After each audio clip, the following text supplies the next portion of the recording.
Good evening, everyone. I'm Laura Ingraham. This is the Ingraham Angle from Washington tonight. The Great Deflection. That's the focus of tonight's angle. Now, the globalists insisted that if the House didn't relent and push for the $60 billion for that losing war effort in Ukraine, well, America would lose credibility because Putin would march straight through to Berlin and then China would be emboldened to move on Taiwan. Weakness is what the world would see.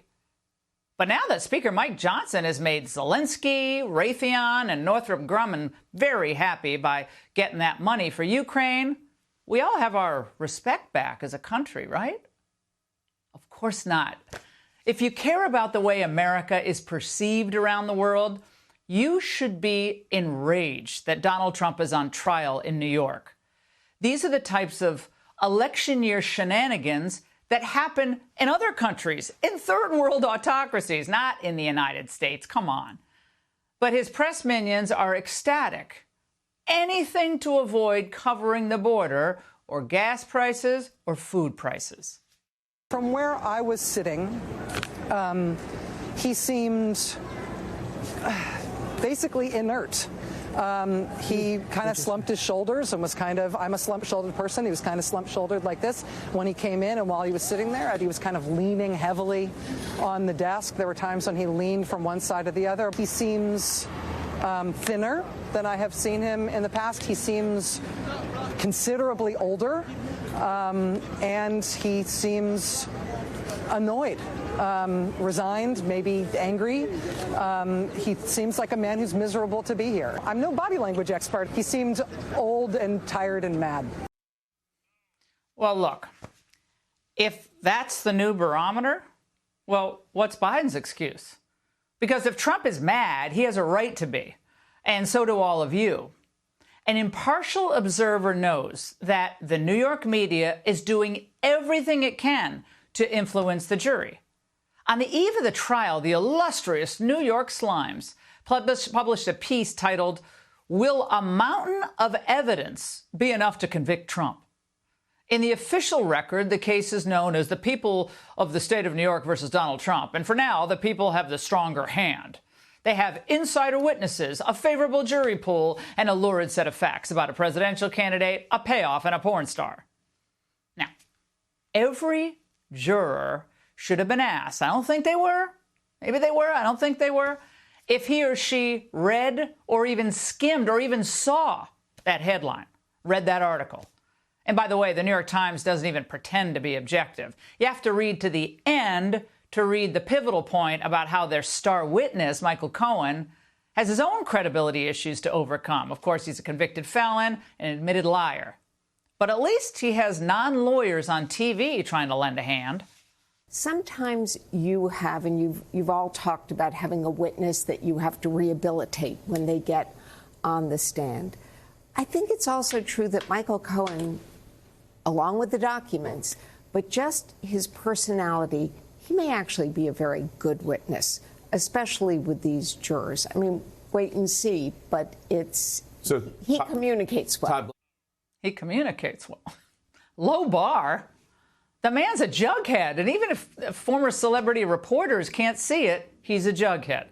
Now, as we've demonstrated previously, Bragg's case is the epitome in election meddling. The underlying payments, if anything, are misdemeanors, and the statute of limitations has already run on them. Yet this is all secondary to the regime media. Whereas real reporters love covering real campaigns, these people love avoiding them. This is just the first of potentially 4 criminal trials that Trump could face this year going into this presidential election. He still needs to talk to voters. Right. Joe Biden is doing the opposite of a Rose Garden strategy. He's out there on the campaign trail. Okay. All right. I forgot about all those packed out Biden rallies and, the convenience store stops. Yeah. Those convenience store stops are buzzing with enthusiasm.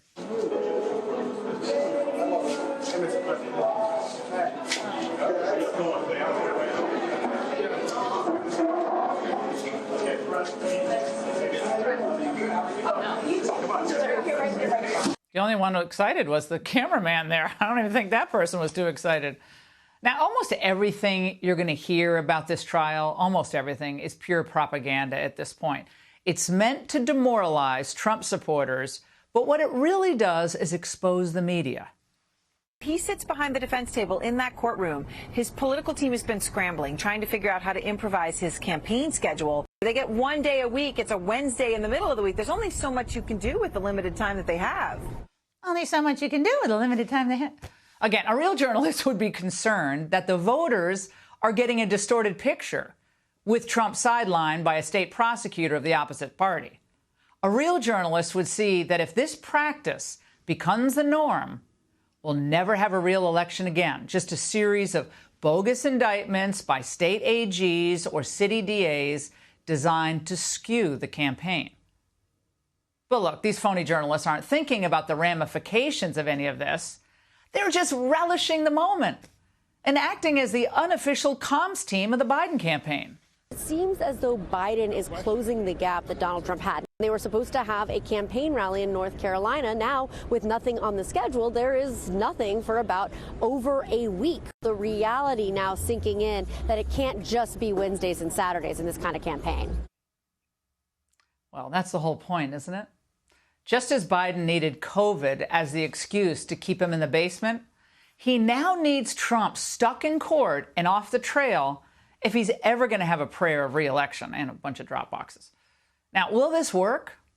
Well, not if Trump plays his cards right. Most Americans, I think, already have their own view of this trial. And there's no point in his relitigating it every day outside of the courtroom. So I'd say instead of talking about the trial, pivot to the news of the day and then put Biden on trial. Reiterate that Americans deserve a real campaign, a real agenda for prosperity, a real border, and I think that he, the candidate, will deliver all of it. Come voting time, voters should reject what's a grand effort at deflection.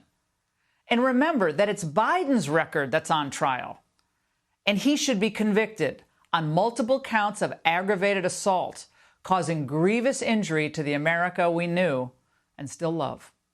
And that's The Angle.